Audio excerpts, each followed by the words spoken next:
Editing your work. For most purposes, editing your work is as easy as pointing and clicking within the cell where you want to effect your change, and then typing that change into place. You can edit either directly within the cell itself, as you see here, or you can use the more roomy formula bar to do so. Click at the end, and then you can use your arrows to move back and forth through the formula bar. You can also configure Excel so that all editing must be conducted in the formula bar. To change the way this is handled, select down here, go to the Tools menu, select Options, go to the Edit tab, and look here under Settings.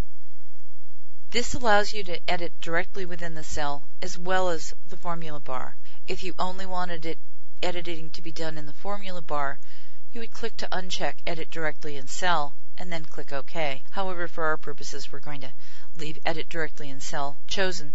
But while you're on the Edit tab, look at your other options here, such as where to move selection after Enter, the fixed number of decimal places that will normally appear, information like that to see if there are any changes you need to effect besides editing directly in Cell. To edit, you'll notice that you can handle the actual cell changes a few different ways. You can click back within the cell and just press Delete, for example, or right-click and choose Clear, and then you would choose All Contents. If you want to just retype a different entry, such as this, and press Enter. You could also go up to the formula bar, click at the end, and again move through with your arrow keys to make just a single selection such as this. You know, the way you would normally edit text or numbers. Remember too that you can edit as well as enter data on multiple worksheets or even all worksheets in a workbook simultaneously. Refer back to the tutorial earlier in this chapter on entering your information for details. Here's a tip.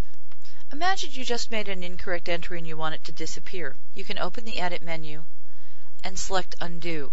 Now remember that Undo works sequentially back through any changes you've made to your worksheet. So you need to do this as soon as possible or you're going to undo unwanted things. But if you just made an entry and realize you've made the wrong entry, simply go to the Edit menu, select Undo.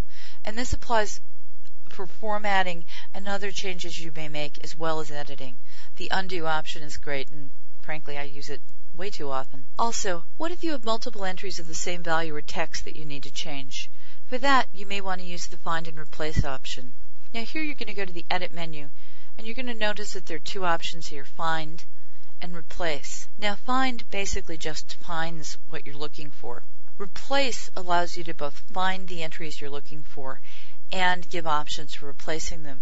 So we're going to choose Replace, and notice that you can press Ctrl-H on your keyboard to effect this as well. We're going to go to Find, and here we want to change cars and replace it with 2 cars. Then we can select Replace All to replace all instances of cars with 2 cars. We can just click Replace to replace once, or we can use Find Next to sort of step through the replacement. So choose whichever one you want. You can also choose whether to match case or match entire cell contents. But this is how you can step through finding and replacing material in your worksheet or worksheets. And then when you're done, you can click Close to remove yourself from this, or simply when you go through the Find and Replace process, when it reaches the end, it will tell you.